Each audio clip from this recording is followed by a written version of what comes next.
Tes pertama yang paling sering muncul pada saat seleksi di perusahaan adalah tes Kraepelin. Tes Kraepelin ini terdiri dari kumpulan angka-angka.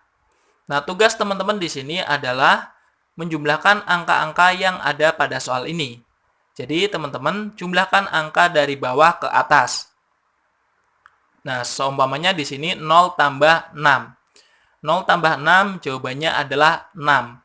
Nah, untuk jawaban 6 itu teman-teman tulis di sebelah kanannya. Jadi di antara angka 0 dan 6 tulis jawabannya, yaitu angka 6. Lalu selanjutnya 6 tambah 5. Nah, 6 tambah 5 ini jawabannya kan 11. Nah, 11 ini teman-teman jangan tulis 11.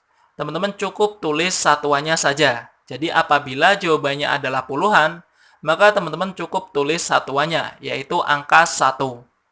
Lalu 5 tambah 3, jawabannya adalah 8, teman-teman tinggal tulis 8, dan seterusnya. Jadi, tugas teman-teman tinggal jumlahkan dari bawah ke atas, dan setiap lajurnya itu akan diberi waktu.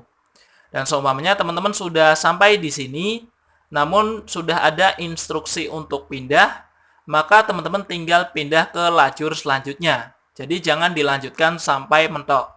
Tapi apabila sudah ada instruksi pindah, maka teman-teman tinggal pindah ke lajur selanjutnya. Terus seperti itu sampai nanti berakhir. Nah, untuk tips lolos dari tes Kraepelin ini, teman-teman itu harus minimal 3 strip. Ini kan ada stripnya, 1, 2, dan 3. Jadi untuk minimal lolos, agar teman-teman itu bisa lolos di seleksi tes Kraepelin ini, teman-teman harus 3 strip. Jadi usahakan untuk setiap lajurnya semuanya 3 strip. Ini paling minimal, agar teman-teman bisa dipastikan lolos. Nah, nanti untuk pembahasan lengkap dari tes Kraepelin ini, sudah saya bahas di video yang sebelumnya. Nanti untuk link videonya akan saya cantumkan di kolom deskripsi, agar teman-teman bisa mempelajari tes Kraepelin ini. Lalu untuk psikotes selanjutnya yang paling sering muncul pada saat seleksi di perusahaan adalah tes deret angka, atau tes pola bilangan. Nah, di sini teman-teman tinggal melanjutkan pola bilangan yang ada pada soal. Di sini nomor 1 yaitu 6 ke 9. Ini berarti polanya adalah plus 3. Dari 6 ke 9 kan plus 3. Lalu 9 ke 12. Ini juga plus 3. 12 ke 15 plus 3. 15 ke 18 plus 3, plus 3, dan plus 3. Berarti untuk menentukan jawaban di sini 24 plus 3. Berarti jawabannya di sini adalah 27. Lalu 27 plus 3. Berarti di sini jawabannya adalah 30. Berarti jawabannya adalah 27 dan 30. Berarti jawabannya adalah yang D, teman-teman. Nah, teman-teman yang ingin pembahasan tes deret angka ini, pola-pola bilangan yang lainnya, teman-teman bisa lihat di video saya yang sebelumnya juga. Nanti untuk link-linknya akan saya cantumkan di kolom deskripsi semuanya. Lalu untuk psikotes yang ketiga yang paling sering muncul pada saat seleksi di perusahaan adalah soal cerita matematika. Untuk soal cerita matematika ini sebenarnya mudah karena ini adalah pelajaran SMP. Untuk contoh soalnya, untuk mengerjakan satu unit rumah dibutuhkan waktu 36 hari dengan 12 orang. Berapa waktu akan dihabiskan bila menggunakan 24 orang? Nah, di sini teman-teman bisa lihat 36 hari dengan 12 orang. Nah, jika orangnya ditambah, yaitu menjadi 24 orang, artinya 2 kali lipat dari 12. Berarti waktunya itu akan lebih cepat 2 kali lipat. Berarti 36 dibagi 2, hasilnya yaitu 18. Jadi untuk jawaban ini adalah jawabannya yang E, yaitu 18 hari. Lalu untuk psikotes keempat yang paling sering muncul pada saat seleksi di perusahaan adalah tes Army Alpha. Nah, tes Army Alpha di sini nanti HRD ataupun tim rekrutmen itu akan membacakan soalnya. Jadi nanti teman-teman tinggal ikuti instruksi yang dibacakan oleh tim rekrutmen ataupun HRD. Seumpamanya contoh instruksinya adalah seperti ini. Tulislah tanda silang pada lingkaran kedua. Lalu tulislah sebuah huruf pada lingkaran kelima. Jadi untuk instruksi nomor 1, tulislah tanda silang di lingkaran kedua. Teman-teman tinggal tulis tanda silang di sini. Lalu tulislah sebuah huruf di lingkaran kelima. Nah, di sini teman-teman bebas membuat huruf apa, yang penting sebuah huruf di lingkaran kelima. Nah, itu adalah contoh dari tes Army Alpha. Lalu psikotes kelima yang paling sering muncul pada saat seleksi di perusahaan adalah tes TU5. Nah, tes TU5 ini teman-teman bisa lihat untuk instruksinya seperti halnya A diubah menjadi B. Jadi A diubah menjadi B, demikian pula C diubah menjadi salah satu dari kelima gambar berikutnya. Jadi C ini diubah seperti pola yaitu A ke B. Dan nanti teman-teman tinggal pilih jawabannya itu yang mana. Nah, lalu nanti di sini teman-teman tinggal berilah coretan di bawahnya atau biasanya dilingkari, bebas. Nah, jadi di sini kan A ke B seperti ini.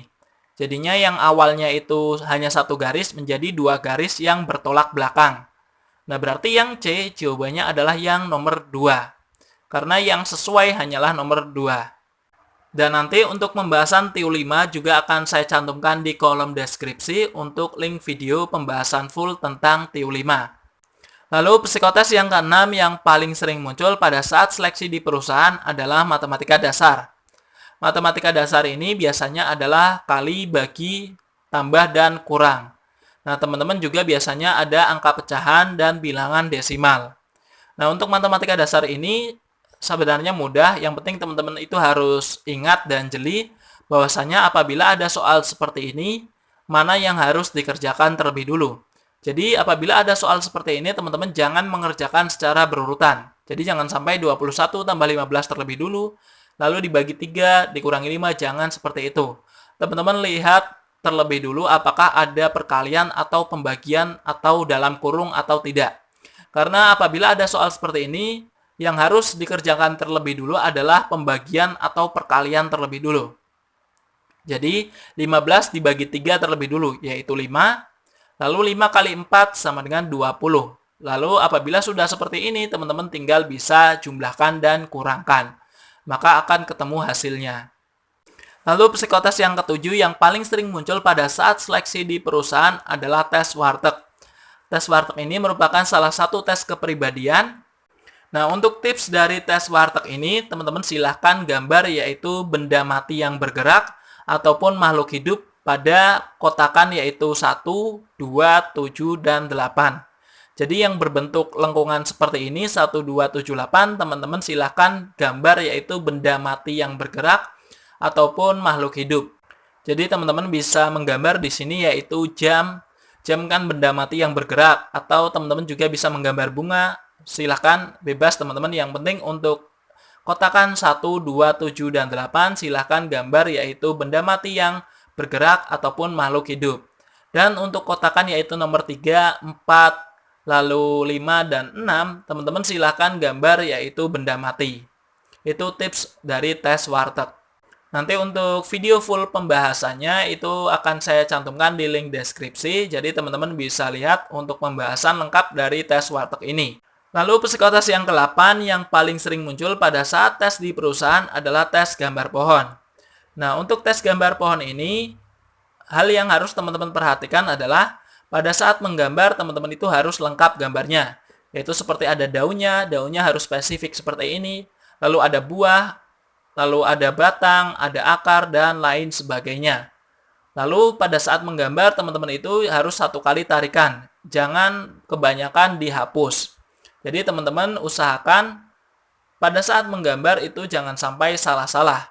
Jadi yang dinilai itu bukan jelek atau bagusnya menggambar, tapi bagaimana pada saat teman-teman itu menggambar. Dan untuk pembahasan lengkap dari tes gambar pohon ini, sudah saya bahas di video yang sebelumnya. Untuk linknya akan saya cantumkan di kolom deskripsi. Lalu untuk tes yang ke-9 yang sering muncul pada saat psikotes di perusahaan adalah tes gambar orang.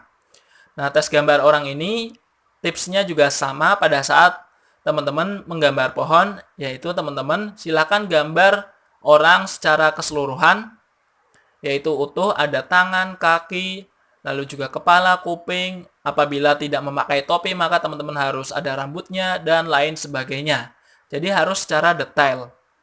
Nah, pada saat menggambar juga sama, yaitu jangan kebanyakan menghapus, dan teman-teman harus menggambar nanti disertai dengan profesinya itu apa. Jadi harus terlihat jelas. Dan pada saat menggambar, teman-teman juga apabila jenis kelaminnya laki-laki, maka teman-teman harus menggambarnya laki-laki juga. Jadi jangan sampai perempuan menggambarnya. Begitu pula sebaliknya, apabila teman-teman itu perempuan, jangan sampai menggambarnya itu laki-laki. Dan nanti teman-teman akan disuruh menulis itu sifat positifnya itu apa, dan sifat negatifnya itu apa.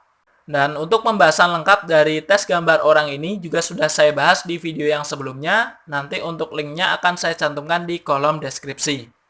Lalu untuk psikotes yang ke-10 yang paling sering muncul pada saat seleksi di perusahaan adalah tes kemampuan verbal. Tes kemampuan verbal ini terdiri dari analogi kata, lalu sinonim dan juga antonim. Nah, contoh dari analogi kata yaitu seperti ini. Di sini ada buaya dan kadal. Nah, buaya dan kadal ini kan dua hewan yang memiliki kesamaan, yaitu sama-sama reptil. Lalu teman-teman pilih jawaban yang memiliki kesamaan seperti yang ada pada soal. Jadi, kita cari kecil dan besar. Nah, ini kan bukan kesamaan, ini malah berkebalikan. Lalu yang B, zebra dan kuda. Nah, ini memiliki kesamaan. Berarti jawabannya adalah yang B. Lalu ayam yang kelinci ini tidak memiliki kesamaan. Laki-laki dan anak tidak memiliki kesamaan, dan roti dan rembulan ini bahkan jauh berbeda. Jadi untuk soal nomor 1 ini jawabannya adalah yang B. Oke, jadi itu dia teman-teman untuk psikotes-psikotes yang paling sering muncul pada saat seleksi di perusahaan. Mungkin itu saja dari saya. Kurang lebihnya mohon maaf. Jangan lupa subscribe channel ini dan like video ini. Wassalamualaikum warahmatullahi wabarakatuh.